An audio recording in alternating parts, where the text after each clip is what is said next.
I'm so happy to be here with you today and to have Elizabeth Nancy Jansen. She is an author, educator, speaker, dating and relationship coach, and she was formerly in healthcare work in Ontario, where she observed the connection and disconnection of making systems work. It was all about successful relationships and leveraging them. She has overcome a trauma in her life, several traumas actually. She's going to share with us tonight. And through that, she's discovered her purpose of helping others find love. She helps single women over 40 find the love that they want and deserve based on their own core values. So I'm so happy to have you here today, Elizabeth, and I hear you have a fabulous book, and I'll let you tell us about that. If you want to start off with your book, sounds like a connection for others that they can understand relationships and move to the next level. Well, thank you so much for having me here. I'm really pleased to be here with you. And yes, I've published this book, and it is Bride Doll. And this has been quite a story in the making. It is a romance novel, and it is I'm all about love. And the story is, the main character is Naya, and it's set in northern Ontario, Canada. And it is, love has no age limit. And this is a love story, and you can see that it starts with generational love from Naya's grandmothers right through to her getting married at 21. And then there was trauma in her marriages, and then ultimately finding her true love. And the bride doll, the significance of the bride doll is that in her young life, and the bones of it is memoir. And I wrote this book and gave it the title Bride Doll because I'm a woman of 68 years old, and I don't mind telling my age. I love being 68 for many, many reasons. And in the 50s, I was born in 1954, so that's when Cinderella came out. And, Cinderella, the bride, Prince, I have to tell you, I fell for it, the true love, hook, line, and sinker growing up. And I came from very humble beginnings, but my grandmother, she gave me this bride doll for Christmas one year, and I just couldn't believe this bride doll. And it had the crown and the veiling, and, the gloves came off, and this diamond ring came off, and the shoes, and it was just, the dress was outstanding with the crinoline. I was over the moon.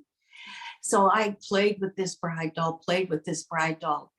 And, of course, it was a little girl's dream, a little girl's fantasy. Of course, life was not like that at all. Right. So this is a beautiful story of exactly going through Naya's life at 21, when I was a bride, or when many of my readers are bride. And in fact, this book has been read by many, many people. It's 5-star reviewed. And you can get it anywhere on Amazon, any of the bookstores, at Chapters, Indigo, and in the US, Barnes and Noble, and anywhere online. It's also on Audible. So get yourself a copy. It's a great read. And let me know what you think. I'm on all social media. I'd love to hear. And there's also a book trailer if you want the short version, which is great. I'm promoting myself. I don't care. I'm very proud. That's what we're here for. No, I'm happy for that. You talk so about it. Does your story that we're going to talk about tonight, how you triumphed over tragedy. Yeah. Is it part of your book? Is it part of your story in your book? Absolutely. And that love is ageless. And you can, it does really it really helps the reader, helps women find true love. It does. This book does describe what true love is. and that you can see on the cover that it is ageless. And it takes maturity to find true love. But that's what I do. I teach what true love is so that at any age you can identify it and see it. We're not taught what true love is. You know, we go in and we find a boyfriend and we're hopeful and we try to align, but we don't know how to do it. Mm-hmm. That's what a real dating and relationship coach is all about. Yeah. And people are reluctant to get coaches, you know, and this is what I find frustrating with women. And maybe, you know, when it's not working out for you, get yourself a good coach. Just like if you have heart disease, physical heart disease. Here's my healthcare professional coming out. I should tell your audience that I'm 37 years as a physical therapist. So as a physical therapist, I know how to get to the point of pain, right? Yeah. So I've treated millions of patients, and I can get into someone's physical space so easy and with love and care. You know, be it a broken arm, be it a stroke patient, be it a burn patient, a head injured, be it a baby in NICU, you know, in neonatal care unit, or be it, you know, in a palliative care unit. As a physical therapist or an ICU, I can get very close and intimate and caring and treat that patient. But so I find being a dating and relationship coach, that's very intimate in someone's space, be it physical, even if it's virtual, I still feel a physical, like right now, I feel I'm in your physical space, emotional space. I don't have a hard time with this at all. Right. But when you have a heartbreak, you know, or a heartache, it's like a huge, bigger than a shoulder pain, like a frozen shoulder, or like a huge, you know, like your back is in so much pain. It's worse than that. You know, it's worse than that. But so many people suffer in isolation, and they've had it for so long and they're so depressed. Well, why suffer alone and keep the depression going down? Loneliness in the US, well, in North America, is a greater problem than diabetes and obesity. I would agree. Loneliness. Yes. And so, and you know, the suicide rate is only going up. Like, I don't want to put a damper on this beautiful conversation, but every woman deserves to be loved. And that is my purpose. And we'll get to that. But women, you know, just like if you had a heartache or a cardiac issue, you would go to a cardiologist. Yes. Yes. If you are having trouble in love and keep repeating old love patterns, or keep pining away for the husband who left you after a divorce, why? That person never deserved you. You need to get on with the life and the beautiful love that lays before you. You need a coach to help you get there, who knows how to find the partner that you align with beautifully. What are you waiting for? You know? I'm ready to just hire you, and I'm married. You know, but you see, that's true. Yeah. It's true. It's true. So many people, they think it's they just sit dormant. And you know, the biggest thing people, you know, Dan Pink just wrote a book on regret, and what the biggest thing that adults regret is inaction. Inaction. So I worry for women that stay stuck. And so what got me to this point? So let's go back to so that, you know, people understand what got me to this mission of and purpose of love. So Because I in my, can tell from you speaking that you have experienced something that's created that hole, and you have come through that. And I want to hear about it because it sounds very powerful and empowering for women. absolutely. So this hole was pretty big, but it's filled with love, and the love is overflowing now. So I can generate love. And what happened to me in my 40s? So I'm a mother of 4, and I was married for the second time. And what would look like, you know, I had the beautiful family of 4, 2 children from my first marriage, and a beautiful daughter and son. So 2 boys, 2 girls.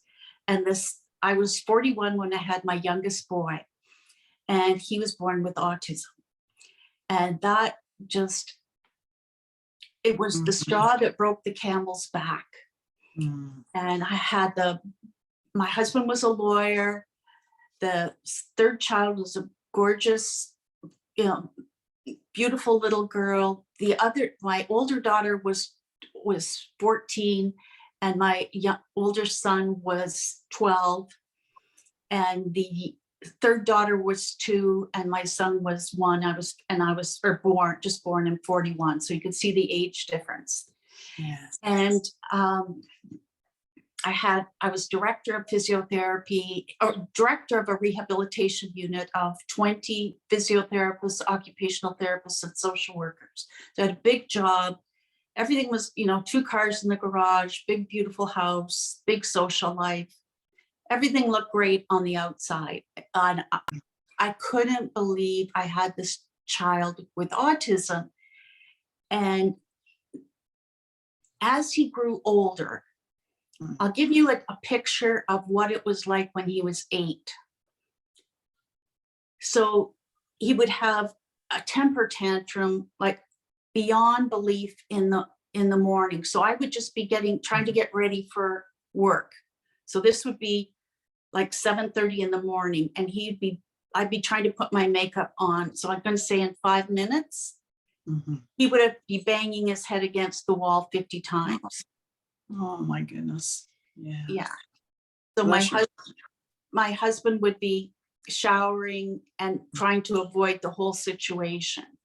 I'd be trying to get his top, getting him dressed, but he'd refuse to wear the outfit. He'd be searching in the dirty laundry for his favorite top, and it'd have mess on it, but it would be impossible. That's the top, and those are the pants he would wear to school. Nope, I have to it would be a fight. The little school bus would be waiting for him, and it's snowing out, and he refuses to put his boots on. Everything. Anyway, he gets to school. He's finally get to work, get my coffee. It's 9:30. I'm late. I'm sipping my coffee, thinking, okay, my job is my respite, thank God. And I get a call from the school. It's 9:45. Come get him. He's kicked out the window in the classroom. Oh my goodness. Mm. And I have a staff meeting starting at 10. I call my husband, and he refuses to go get him. Oh. I can't imagine what is going through your mind right at that moment. And by the time he's 10 years old, he's had at least 3 police takedowns at the schoolyard. Oh my goodness.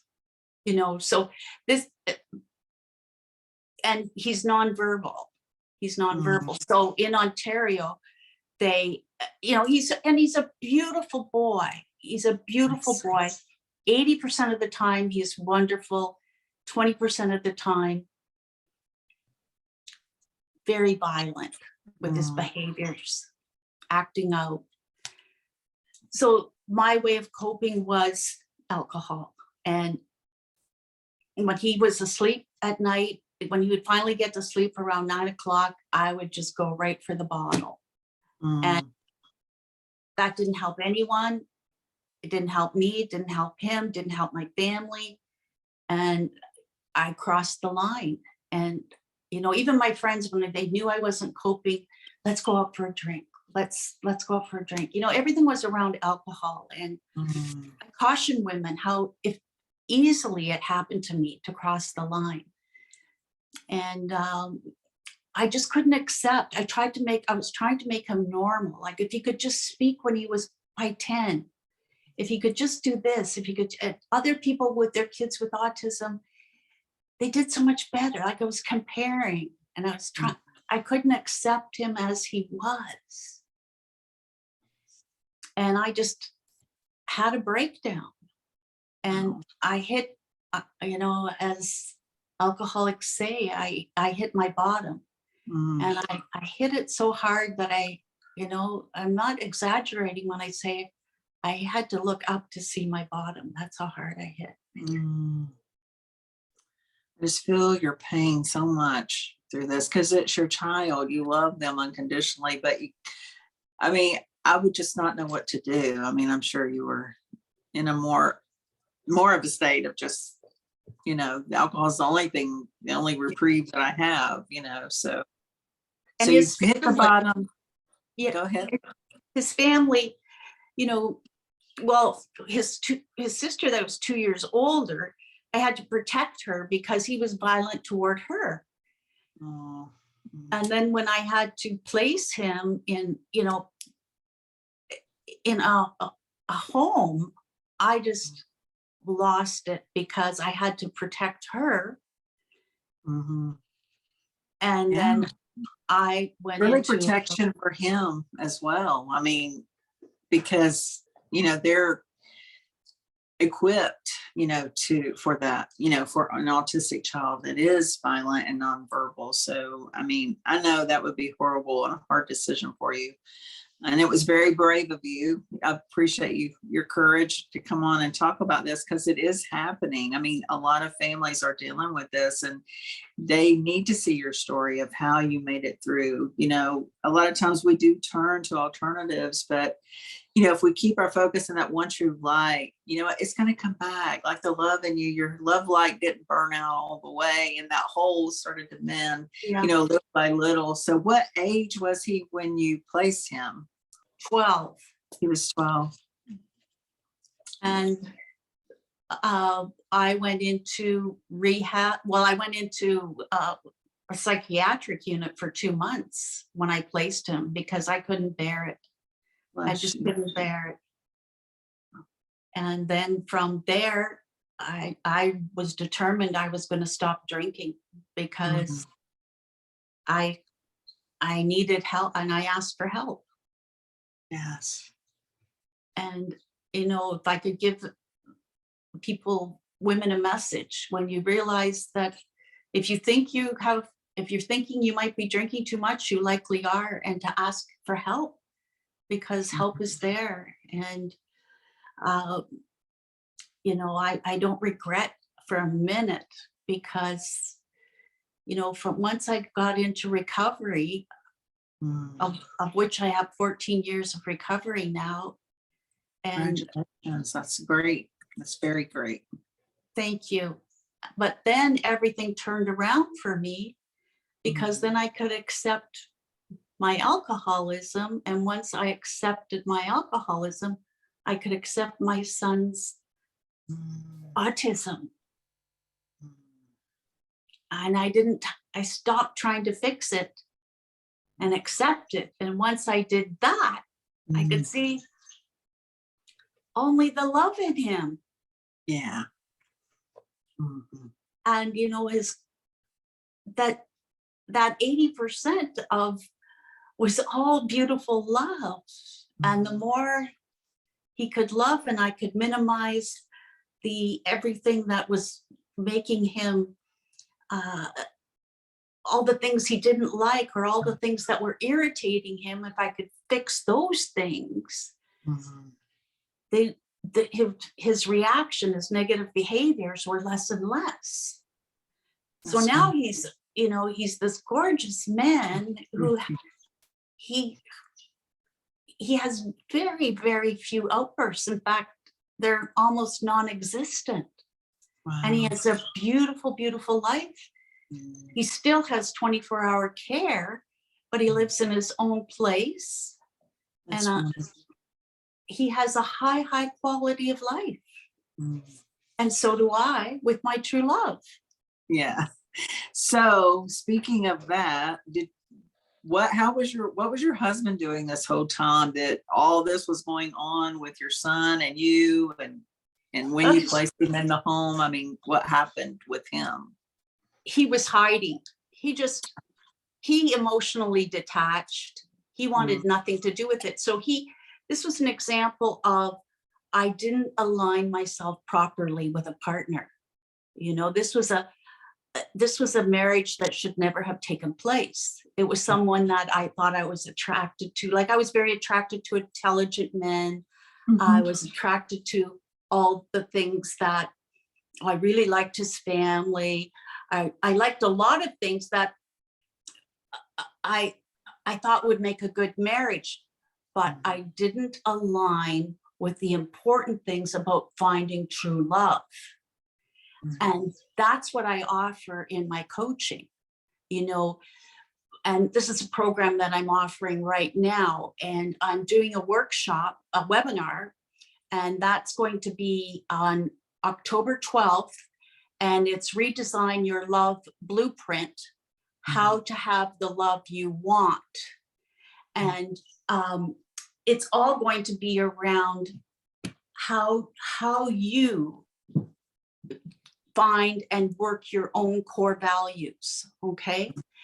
And how many more things, but it's all based around that. But how you do this specifically around yourself, okay? So how you design your own blueprint. So if I asked you right now for you to architecturally design a house, could you do that? Yes. You could do it? I could, yes. You could. I'm from a family of builders, so. There you go. Good. That's fabulous. Yeah. So, but the average person, the average woman could not do that. Or could you architecturally design, a true love for yourself if you were a single woman, right? Yeah. So totally aligned from what you desire, what you don't want from your previous love experience, and match that and just focus and stay right to aligning with your core values, and stay on track with action plans exactly on how to get it as well. I can see that your experience with, I'm sure, your ex-husband now, your son's father, really just compelled you and propelled you into this to help others, so that they are not alone when they're going through these tragedies, so that they are aligned with that right person, the love of their life, that's going to support and love them and stand beside them, and not just abandon. I mean, it sounds like he just abandoned you in your greatest time of need. So I can see where your passion is, and you're wanting to help other women reach that love of a lifetime. Yes, and it's in my book as well. He just totally, his way of, well, it's a love attachment style. He was fearful and avoidant. He just avoided the whole situation. So it's a characteristic pattern, anything he didn't like. So certainly, that's something that I do with my coaching as well, to find out someone's attachment style. And you want to be with a mature attachment style, not fearful and avoidant, and not fearful and anxious. So you're always looking for a mature attachment style. So that's really important. And that's the partner, that's the husband I have now, my third marriage. So no one wants to recommend you have to go for a third marriage. But if you're 25 years old or 21 years old, you want to have a coach like me to say, this is what you need to look for. This is who you are, what your attachment style is now. These are things you might want to think about and move toward. And this is how you move toward a mature attachment style.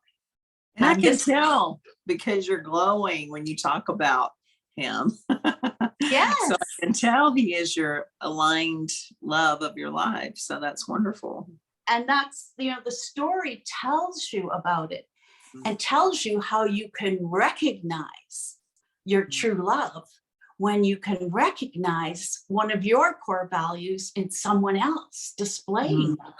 Yes, and in the story, I saw my man doing one of my core values in action. And I went right over and introduced myself. Yes, You know how easy that is? You have to take that leap of faith and that action. Yes. That matters. Oh, I'm so glad that you could join us here today and share. And I would love to get your book. And one thing I thought about is It Starts Within You. That's my book that I have in pre-order right now. Is It Starts Within You, Heart, Mind, Emotions to See. But you have to love yourself. And then Absolutely.